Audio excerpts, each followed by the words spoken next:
Julie, another welcome to you. What are we learning from the leadership today about why Congress can't seem to move forward on a deal to reopen the government?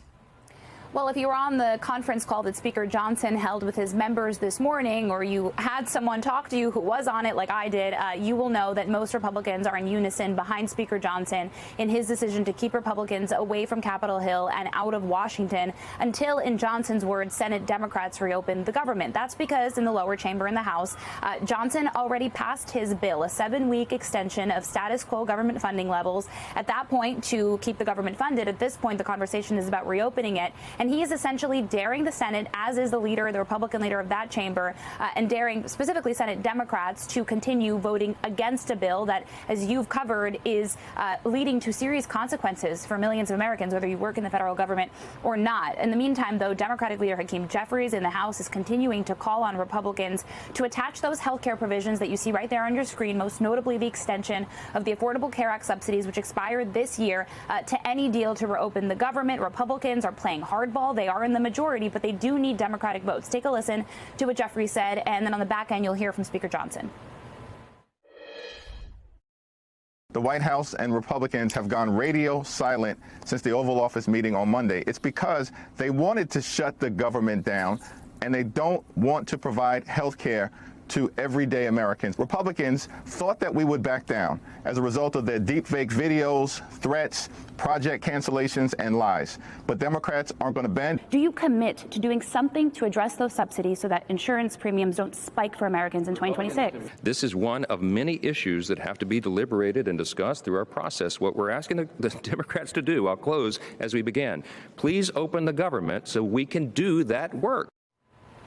That is not an acceptable answer for Democrats. I pressed Chuck Schumer, the Democratic leader in the Senate, about it, and he said Johnson's not even here. His members aren't even here, and they refuse to negotiate with us. Schumer's right about one thing. Johnson is not looking to compromise. He reiterated that again on the phone call this morning. Julie, I do want to get some more breaking news with you, because in just this last hour, we're learning the president plans to federalize the Illinois National Guard. What can you tell us about this?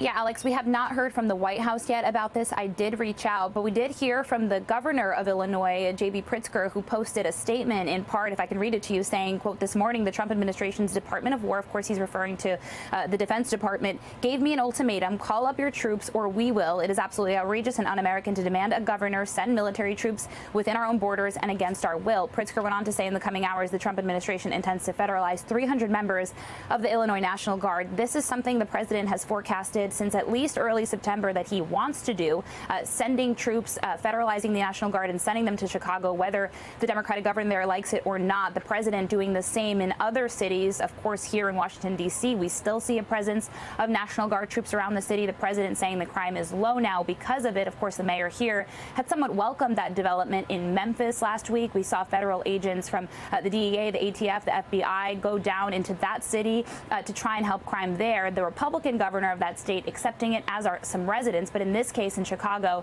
in Illinois, you have the governor there saying, we've got this under control. We don't need your help.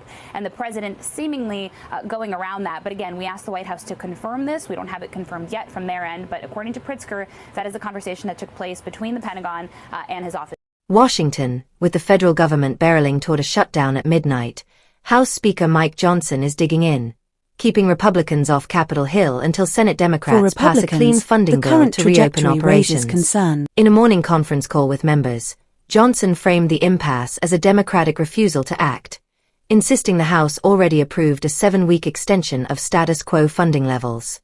Please open the government so we can do that work, Johnson urged, sidestepping Democratic demands to attach Affordable Care Act, ACA, subsidy extensions, set to expire this year and poised to spike premiums for millions.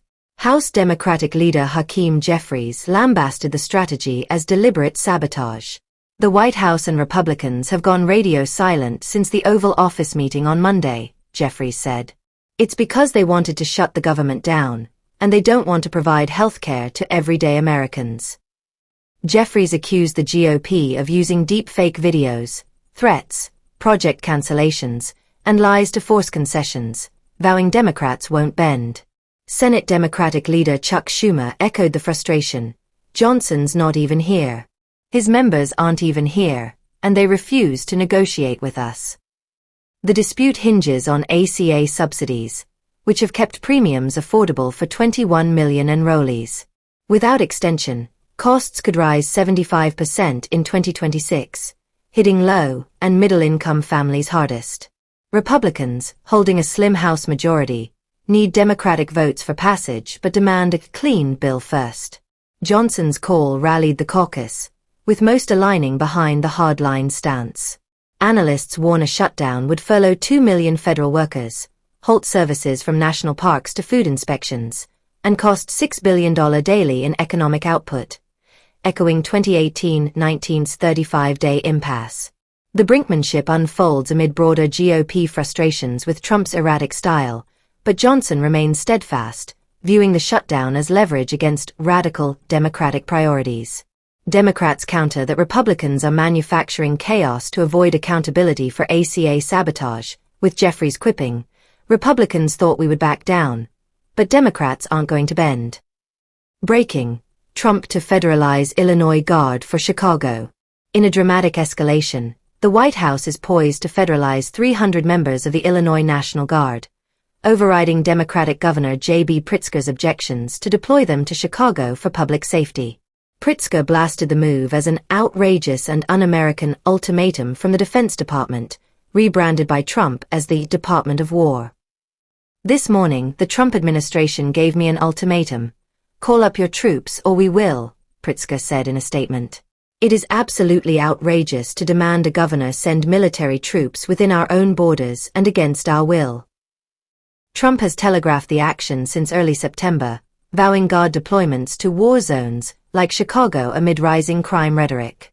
Pritzker insists state resources suffice, but federalization would place troops under Pentagon command, bypassing gubernatorial control, a rare invocation of the Insurrection Act's shadows. Similar federal interventions have occurred in Memphis, welcomed by the Republican governor, and Washington, D.C., mayoral approval, but Chicago's resistance highlights partisan divides. The announcement comes hours after Johnson's call, where members discussed shutdown tactics. White House officials have not confirmed, but Pritzker warned of in the coming hours. Critics, including Senator Dick Durbin, Democrat Illinois, decried it as militarizing domestic policy, echoing Portland's 2020 federal overreach. Chicago Mayor Brandon Johnson called it an abuse of power, vowing legal challenges. As shutdown clocks tick, Trump's Guard gambit risks inflaming urban tensions, testing federal state lines in a polarized midterm season. With 2 million feds unpaid and services halted, the dual crises underscore a government in paralysis, where funding fights collide with forced deployment.